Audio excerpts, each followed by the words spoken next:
This is Season 5 of Totally Useless Information with Nick and Roy. Listen, laugh, and learn.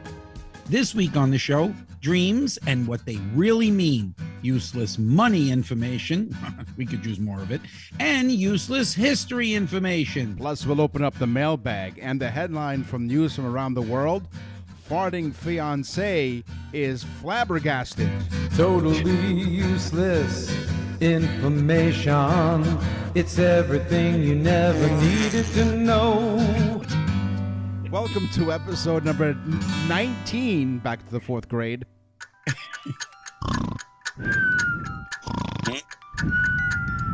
And it's time for Totally Useless Information with Nick and Roy as they present Dreams. Wake up. Can I go Wake first, up. Nick? Dreams. What was that? Boy, I want to go first. you go first, but boy, are you farty in your dreams. Okay, ready? The first dream dictionary. Yes. Now you can go to any bookstore and get a dream dictionary. And believe it or not, a lot of the things that are in that dream dictionary date back to 4,000 before Christ. Wow. The Egyptians were no joke. They were serious about dreams. They thought that dreams were very, very important and that they were foreseers of the future. So if that's the case, that's a good thing because Heidi Klum, I'm getting ready for you. Yeah, you know what she's going to say in your dreams. Yeah, and even though it's not a science, that book, that Dictionary of Dreams from 4000 BC, the Egyptian book, is still used today. Wow, that's amazing. Okay. Yeah. People have asked me because they stop me on the street all the time. Do they stop you? To mug you. Oh, no, not at all. No. Where are you, in New York? No, in Toronto, actually. They ask me, hey, do animals dream? So I tell them, well, I'm glad you asked. Thank you for stopping me and asking me. Since the 1950s, scientists have found evidence that many mammals and birds do indeed dream. Almost all mammals and birds that have been studied, from dogs and cats and duck-billed platypuses, because, you always need a duck-billed platypus. Say that without spitting on the screen. And even reptiles, by the way. They seem to go into the stage, which is REM, or rapid eye movement sleep. Oh, I like REM. They're a good band. They are. I always wondered why I'm so tired all the time. And then I read this stat. If we add up 4.6 dreams per night, and each dream lasting for 20 minutes, we dream for 6 years of our lives. Wow. Yeah. And I dream about sex probably 80% of the time. So 4.6, 80%, that's about 4.5 dreams per night times 20 minutes. That means I probably dreamt maybe 4 years of sex. Right. That's why I'm tired. Yeah.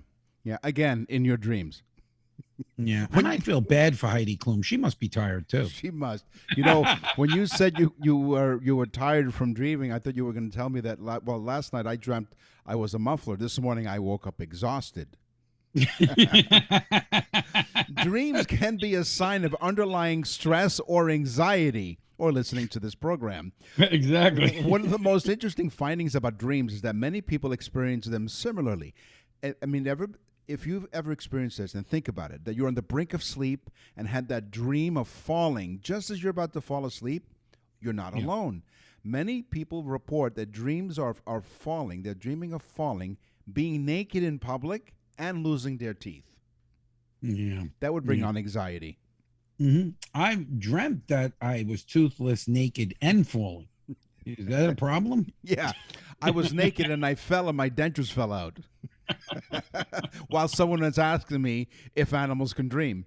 It was a horror dream. I'll tell you, it was terrible. I was naked in the street. All the clothing stores were locked solid. And the only thing to eat was corn on the cob, and I was toothless. As you're listening to Totally Useless Information with Nick and Roy. Most people do not dream in bright, vivid color. Oh. In fact, when people participating in the study were asked, almost every single person in the study said that they dreamt in muted colors. Some women even said that it was pastel colors. Again, muted colors. So we cannot dream in bright colors. So could you see the designer being asked, well, there were pinks and blues Boy, there's more semblance in your microphone connection here all of a sudden. I'm sorry. Yes. Oh, what are you, Canadian now? Yes. Hey, there's nothing wrong with it. No, not at all. Listen, so remember the previous fact I gave you? Someone stopped me on the street and asked me, "Hey, do you know if animals dream?" Say, hey, pig. No, hey, pig. The very same person stopped me because we were on the same corner again, waiting at the red light, and they said, "Hey," Yeah. they asked me, "Do babies dream?" I'm like, "I'm glad you asked." Believe it or not, babies begin dreaming even before they're born.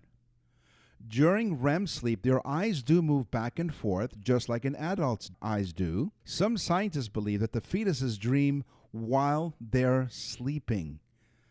Just like babies after birth, they probably dream about what they know, which is the sensations they feel in the womb. Absolutely incredible study. Yeah. You know, people stop me in the street, and it's funny too because they must be French because they call me a dirty French like bun. They're like, "You dirty batard." No, it's better than calling you a dirty cinnabon. Is batard a bad word? I think it is. I'm not I think sure. they're calling me batard. I'm not sure. By analyzing 50,000 dreams, researchers found that most dreams are negative. No. They are not positive.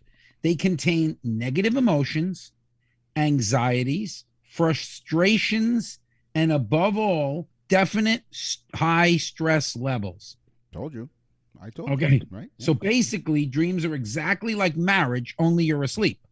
Yeah. Some people are asleep while they're married. Absolutely. Yeah. So some people have false, was that your wife? False awakening dreams. Okay. So these dreams are when the sleeper believes they've woken up from a sleep session.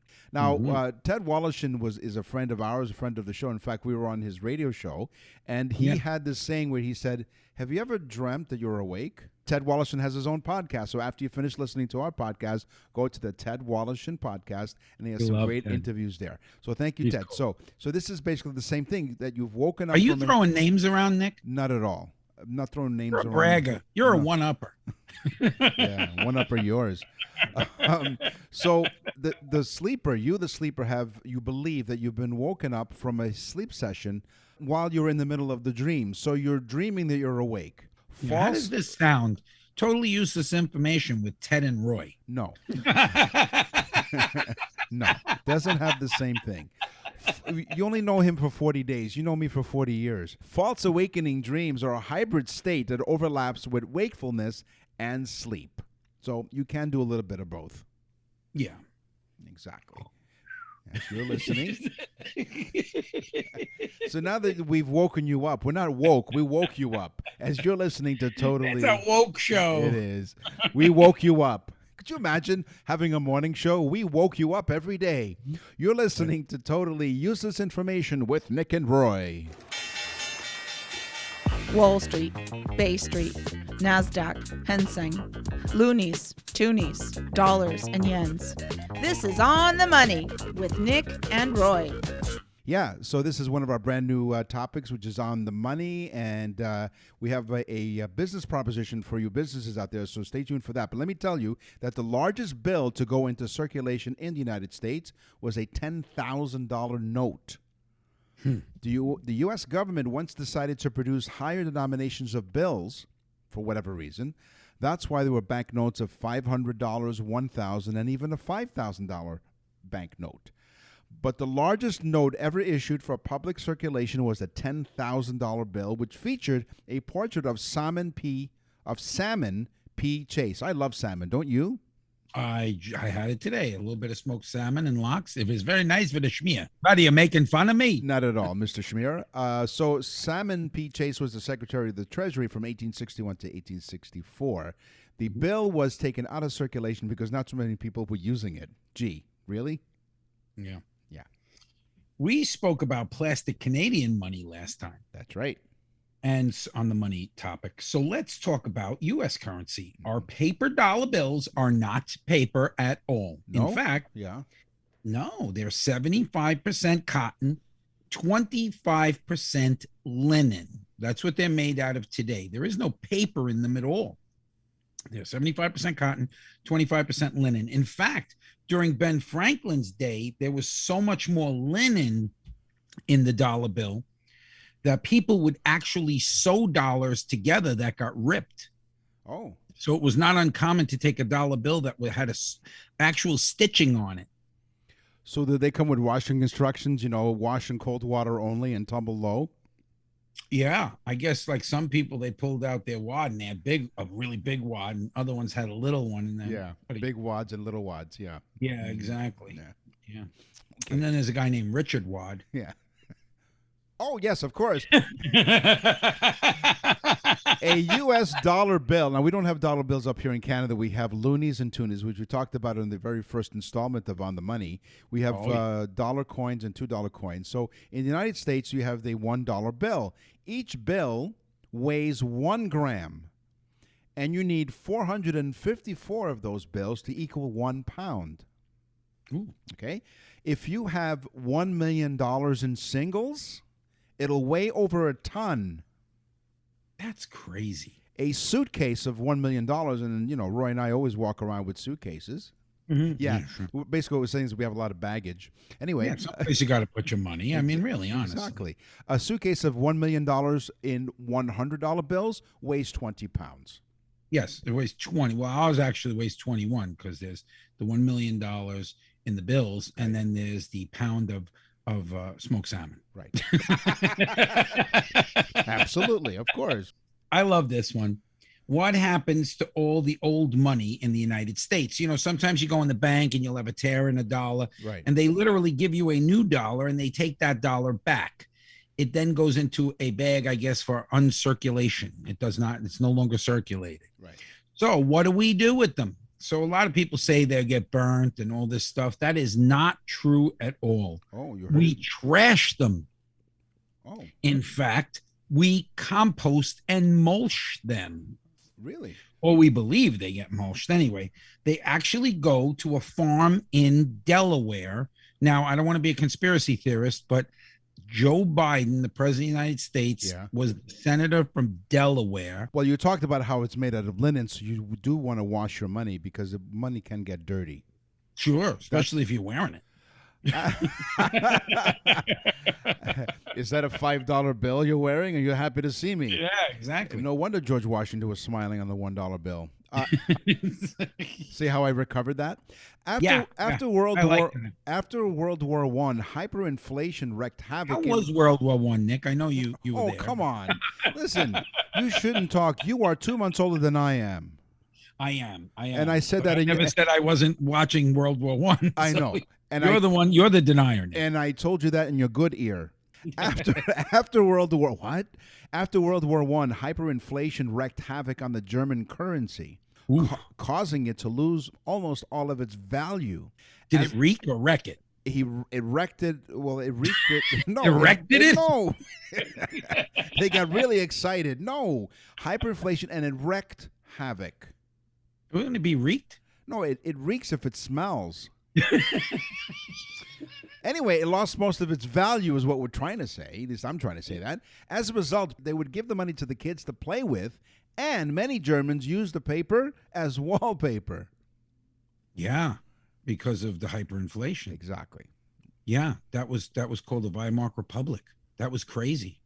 It was. And now we have a new section to talk about diction. Here's Nick. You know how a vending machine sometimes takes $1 and then spits it back out at you? So annoying when that happens because And then you do stuff to it, Yeah. you unravel it, Yeah. you try it again. Yeah. Then you realize there are cameras in the building and you look like an idiot because you tried it like 35 times. that was Well, you. guess That was you, wasn't it? Now, let's do the disclaimer. We're not telling you to actually do this, but No. if you'd like to with $1, it's worth a try. Okay. Take the $1, Yeah. put it in the microwave for No. 20 seconds. It will come out crisp. I tried it. It does work. It straightens the money out. Now, I don't want you to go over 20 seconds because we're unsure what's going to happen. Maybe, just maybe, Ben Franklin blows up. I don't know. What I was going to say was George Washington. He's totally bald and has no eyebrows. what I was going to say, and this is where we think along the same sick wavelength here. So Yes. how do they know 20 seconds did the trick? So they started at 60 seconds, and it didn't work. Then 30, and then eventually 20 seconds was the sweet spot. They did a study that cost them $22. I was going to say 26, but yeah, with hyperinflation, 22. So I am in Toronto, Canada. Roy is in Fort Myers. I almost said Fort Lauderdale. Yeah, okay. well, Yeah, he's on that's it. spring break. He's on perpetual spring break. Yeah. You're listening to Totally Useless Information with Nick and Roy. And up here in Toronto, actually north of Toronto by 4 hours, is a place called Sudbury, Ontario. It has on display a 30-foot replica of the Canadian nickel. The 30-foot nickel is a replica of the 1951 5-cent coin. It was issued to commemorate the 200th anniversary of the discovery of nickel as an element. The replica is located on the grounds of what they call the Dynamic Earth Museum. You got to go there up in Sudbury. Yeah. I like Dynamic Earth Museum. Dynamic Earth, exactly. 1964. Oh, yeah. It's definitely a tourist hotspot. Yeah, it's a ground roots movement. It is. By the way, Canada is one of the major world producers of nickel. So it makes sense. I know, but It that makes- place is dirt poor. But go ahead. It makes sense. Yeah. If I had it, you know what? If I had a nickel every time someone went up there, Yeah. Is that it? that's it. If I had a nickel every time someone said that's it, Get ready for this fact. yes, You need to know this. all right, First off, if you're listening to the show and you like it, go to nickandroy.com and you can listen to over 100 shows. and send us an email too, which we'll talk about later. Yeah, nickandroy.com. So get ready for this fact. 2020, Mhm. that's the year, Mm-hmm. the U.S. printed 26 million currency notes, not dollars, currency notes of all different denominations. The face value of those 26 million notes was $974 million. And it took 9 tons of ink to print those 26 million currency notes. Every day, The U.S. printed every day $970 million. wow, 26 million currency notes every day. Wow, and Right. 9 tons of ink. Now, with Biden in there, who the hell knows what's going on? By the way, I mean, they could be printing, 50 million notes for all we know. Hunter might be in yeah, there okay, doing okay, some of all his right. artwork. In case you didn't notice, Roy is a member of the Rhinoceros Party. By the way, so I teased you earlier. If you're a business and you're listening to this program, thank you very much.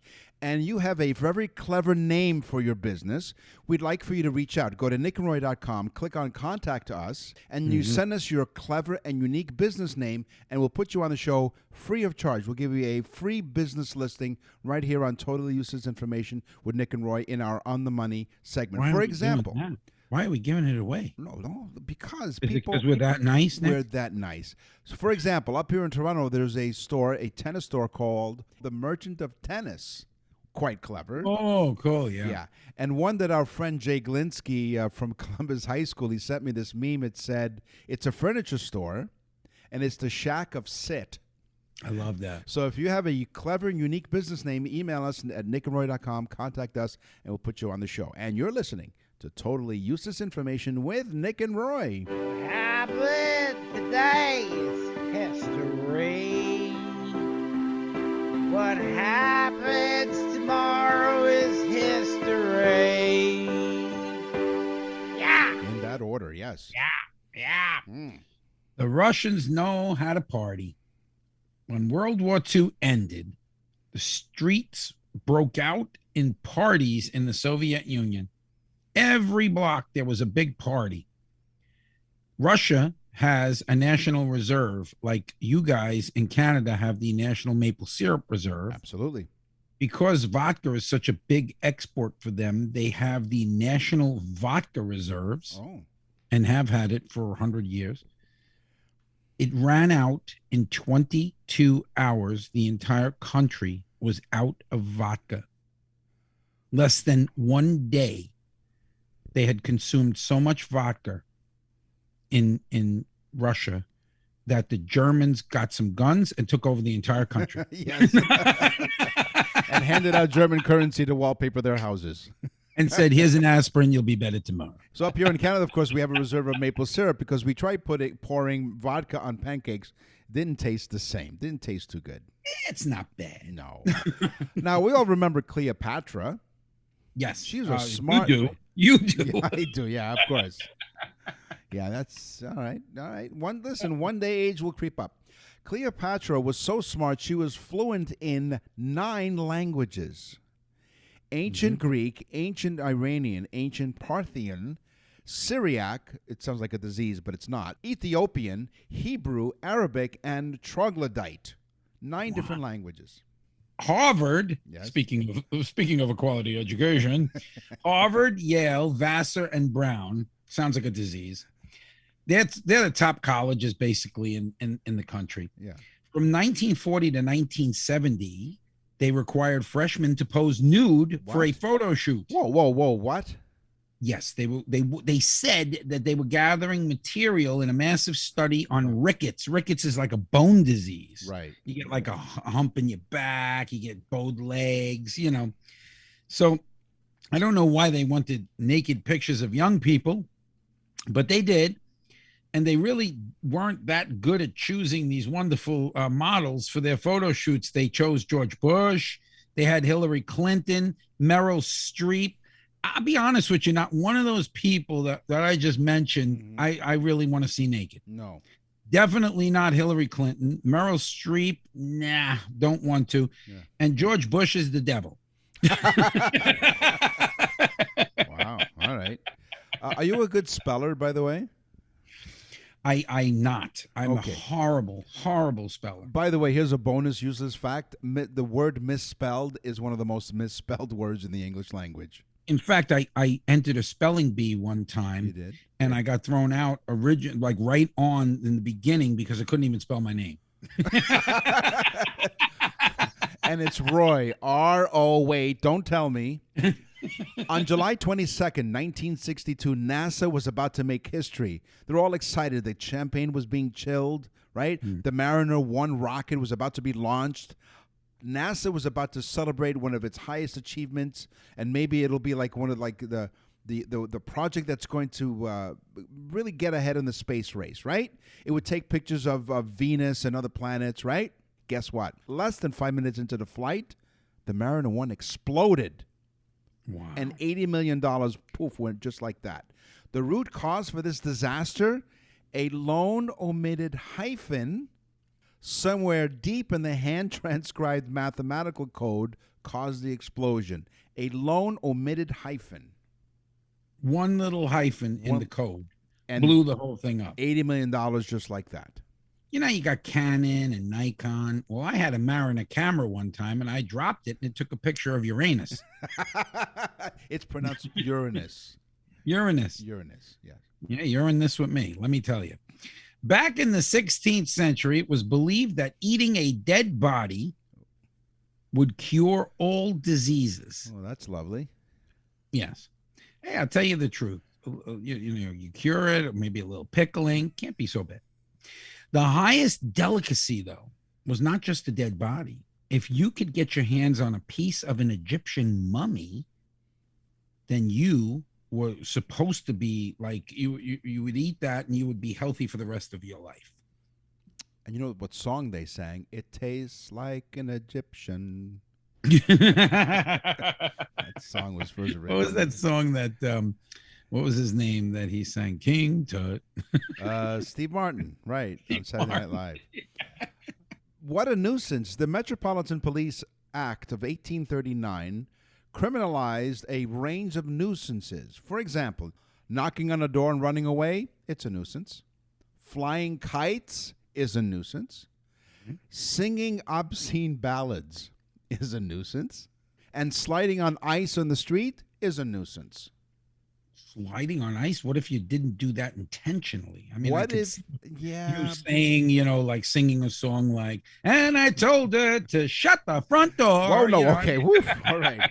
So what if you're flying a kite and you slip on the ice because you're not paying attention while you're singing? Well, I've and told everything? Nick to go fly a kite many a time. So, So what happens to these people? So They get technically, all of these activities are still offenses within the Metropolitan Police area of London, England, Ooh. and you can be given a fine of up to £500. Oh my God. Yeah. It's a Well, if heavy- you weighed 500 pounds and you were slipping on the ice, you'd be a nuisance. I'll tell you the was truth. gonna say. If you hit a car, you'd knock it right out of there. That's why 500. It's a heavy fine. But you'd never lose the kite, I'll tell you that. You don't. Are we in England? No, we're not. Not yet. Well, no. As a matter of fact, I beg your pardon. I stand corrected. We are in over 60 countries. That's right. I think England is one of them. It The UK. certainly is. It is, and we're all over Canada, of course. In fact, we're on the iHeartRadio Talk Network. So I take that back. I love the Beatles, and I love me a good little shepherd's pie. Absolutely. So we're on the iHeartRadio Talk Network as well as on every podcast platform. So thank you for listening to Totally Useless Information with Nick and Roy. We are now in 7 Canadian markets on the radio, so you can't get rid of us. Thank you, guys. Thank you so much. It's because of you guys listening. That's right. And you're going to nickandroy.com and you're sending us emails, and we love it. We love you guys. Thank you so much. Yeah. 100 million years ago, Nick, can you tell us about it? No. The Sahara Desert Yeah. was a lush oasis. Right. The Sahara Desert was like a forest of trees and life and vegetation. In 2009, fossil hunters, which that's a pretty weird job. I'm going hunting, honey. I'm going looking for fossils. Right. Can't eat them. They found the bones of a galloping crocodile. What? Yes, this is a scary thing. It was a massive crocodile, about 3 to 4 times the size of a crocodile now. So you're looking at like a 20-foot crocodile. You're looking at a crocodile the size of a bus, okay, with like 6-foot legs, and it could run and gallop like a horse, the speed of a horse. So that we're talking about what, like 30-something mile an hour galloping crocodile? That's scary, yeah. Yeah. Then climate change happened, and the crocodiles all started buying electric cars. Yeah. Yeah. That's a crocodile croc, if you ask me. Well, you think that, we're all busy worried about climate change. This stuff happened 100 million years ago. Yeah. I thought you said Right? I thought you said they discovered the galloping gourmet. No, the galloping croc. I thought it was a croc when I first read it, but it's That's not. right. And use the crock pot. Oh, This yeah. is 1st, 6th, and 16th. Okay, they're not measurements, just the 1st, the 6th, and the 16th. Is that Heidi Klum's measurement? No, nowhere near it. 1st, 6th, and 16th presidents. John Quincy Adams was the 6th president of the United States, holding office from 1825 to 1829. Sadly, on February 23rd, 1848, Adams... How was it in 1848? It was great. I remember it then. We covered it on the news. Adams suffered a massive cerebral hemorrhage on the floor of the House of Representatives and died in the presence of fellow Congressman Abraham Lincoln, the 16th president. Aside from knowing future President Lincoln, Adams had also known the first president of the United States, George Washington, making him the only president to know both men. Oh, wow. So he knew the first and the 16th president. That is correct. Wow. That's pretty cool. Okay, folks, that one you need to rewind that and listen because it's a little confusing, but it's cool. It is. As you're listening to Totally Useless Information with Nick and Roy, you go to our website as we have mentioned. And what's the website, Roy? nickandroy.com. That's www.nickandroy.com. And you click on Contact Us like these people did. What's in the mailbag? What's in the mail? Danny from Greenwich, Connecticut writes, Dear Nick and Roy, we love listening to your show. We can't wait for your new episodes every Thursday. Here's my question. Is it possible to sneeze with your eyes open? Well, according to some doctors, closing your eyes is a protective mechanism to help you avoid illness or infection. But It may be possible for you to keep your eyes open when you sneeze, but the doctors don't suggest it because trying to sneeze with your eyes open, your eyeballs might pop out of your sockets. No, it's called globe subluxation. It rolls off your tongue. That means that your eyeballs temporarily and painfully protrude forward far enough where it gets really painful and you can dislocate it. So if you're going to sneeze, close your eyes. So thank you, Danny from Greenwich, Connecticut. Yeah, one time I had a squeeze between two parked cars, and that happened to me. Yes. That was you. Looked like one of them Stretch Armstrong dolls. Yeah. Oh, yeah. I'm dating myself now. Okay. Doreen from Portland, Maine. Hello, Doreen. Yes, hi, Doreen. She says, I have now heard over 75 of your shows. You and Nick are hysterical. Mm-hmm. I went to nickandroy.com, she says, and she said, and I've listened to 75. I plan on listening to all your shows. Mm-hmm. I am a certified useless information groupie. Oh, okay. Yes, you're also a certified lunatic. And we're certifiable, so thank you. No, but then she had a question. This is a very long email. Thank you, Doreen. It's very, very nice, and she's very gratifying to us and telling us how wonderful we are. And we do love it because it makes us feel good about ourselves, the lowly persons that we are. But anyway, she says she heard that it snows in Florida. Does it snow in Southwest Florida? Well, Doreen, I'm going to tell you. Yes, it does snow sometimes in Florida, in certain parts of Florida. Jacksonville, Florida sometimes gets some snow. The Florida Panhandle sometimes gets some snow in odd times, but not a lot. Southwest Florida, I'm down here for 20 years. I have never seen it snow. I think one time they had a frosting down here that looked like snow, but no, we are in a very tropical path. So our weather is like almost like it would be in the Bahamas. It's terrible, isn't it? Yeah. Absolutely horrible as I sit in minus 25 degrees Celsius weather. Go on. You know, it's really screwed up when I say to my wife, let's go on a cruise. And she's like, why? We have that every day. Yeah. You poor things. You're spoiled. So that's right. You go to our website, nickandroy.com. You spoiled batard. If you're for all you spoiled people out there, we'll spoil you with back episodes of totally useless information, a complete library. And listen to Doreen, everybody, and do it. Exactly. nickandroy.com. And now for something completely useless. Remember in school you used to have those loose leaf papers and you used to have like the margins on either side of the paper? There's a reason for it. And you're thinking maybe because they want us to write between the lines, because they want it to look neat and tidy. Yeah, that helps, but no, that's not the reason why. Most people think that the margins on the ruled paper are meant to for us to leave a space for notes even on the side. But no, the reason why the margins are there is because they were added to the notebooks because back in the day, it was used to protect the paper. Why? Rats were a common household problem, and they would chew away at the edges of the paper. So the wider margins meant your notes would be safe in the center of the page because whatever you wrote on the outside of those margins were gone because the rats would literally eat the edges of the paper. Wow. Keep in the margins is what we're telling you. Do you think the rats got excited if they ate a Playboy magazine? They did. It's like, do you get the next edition of Play Rodent? Play Rodent, that's right. And then they light up a cigarette right afterwards. Yeah, that was a good one. Did you see the centerfold? I have a totally useless one. Yes. Because Nick's was definitely useless. Right. You chew bubblegum, Nick? Often, yes. Okay. Well, chew your bubblegum next time until you no longer taste the sugar. If you get anything out of this show, folks, listen to me now and listen up. Chew your bubblegum till it doesn't have any more sweetness or taste to it. Oh. And then blow the bubble.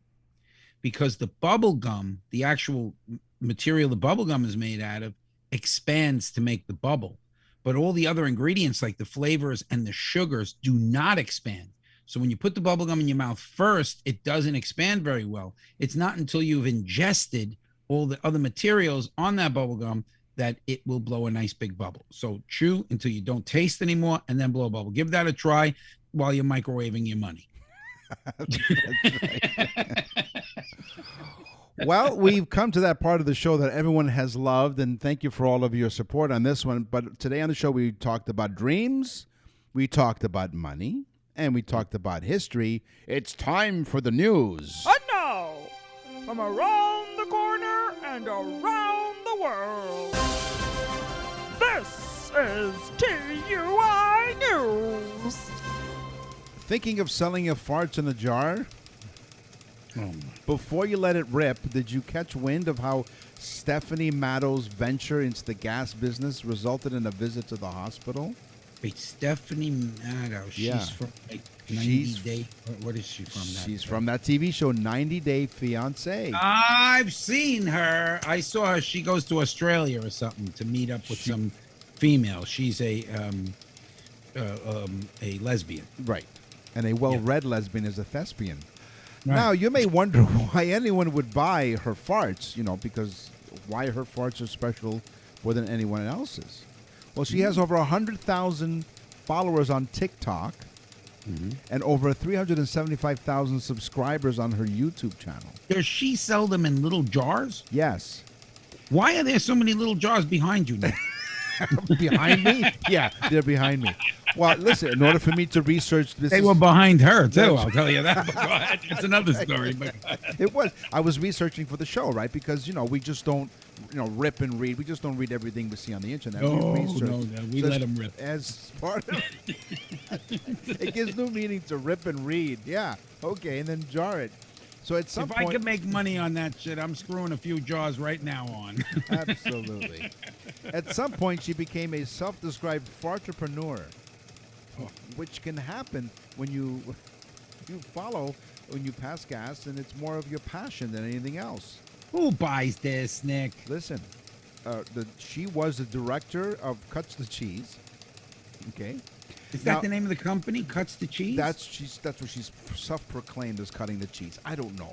Oh, this gets more and more disgusting. Now, while she seemed to be making money relatively easily hand over butt, she soon ran into some supply and demand issues. Talk about supply chain problems.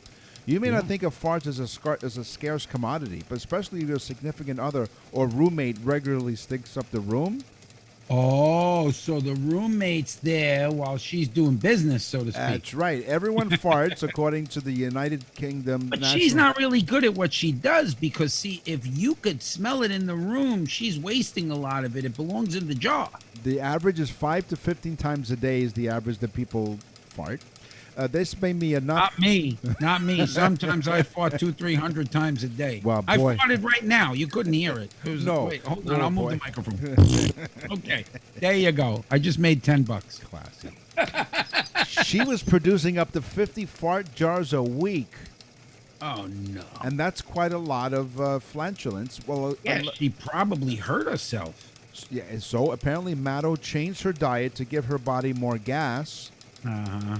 and it was in high fiber, living off of beans and eggs, and we all love beans and eggs.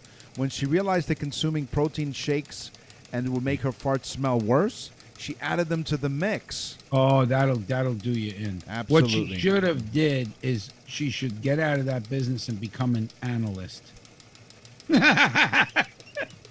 Besides, she says, who wants farts that doesn't smell that bad? And because she forced herself to fart, she was sent to hospital. She's better now, but she's How gonna, could she give like a money back guarantee if you open the jar? There's nothing left, I guess. After that, you couldn't complain and say it was not smelly enough. Well, we're not saying anything that happens in the postal service, but maybe someone opened it up and enjoyed it on the way to their home. Like most people buy beautiful potpourri and smelly sprays. Well, who buys a fart? Not only that, but imagine, because sometimes, like when you send a valuable package or something, and you put insurance on it, could you imagine what's the value of what's in the jar? Oh yeah, think about that. They're glass. They're fragile. Exactly. And think about the poor delivery man. He drops a whole box of it. Boom. Boom. There you go. Well, speaking of dropping the box, this is the this is the end of our program for today. This is the end of Totally Useless Information for this episode. Next week, we have a special guest. And the week after that is going to be our celebration of 100 episodes. So stay tuned for that. But in the meantime, we will go and scour the internet and other sources to gather as much totally useless information for you guys. And we will find as many fart jokes as we can actually find. Yeah. Listen to Nick and Roy. They're a gas. Yeah, exactly. And really, if anybody's tested one of those out, please email us at nickandroy.com. I'm being honest with you. I need to know if somebody, and we'll keep your name anonymous. Yeah. But I want to know what it was like. Okay? Yeah. So there you go. So until we talk to you again, we need you to tell a friend about the trend. I'm Nick. And I'm Roy. Thanks for listening. Totally Useless Information with Nick and Roy is a production of nickandroy.com. Visit nickandroy.com to access the full library of episodes or wherever you get your podcasts.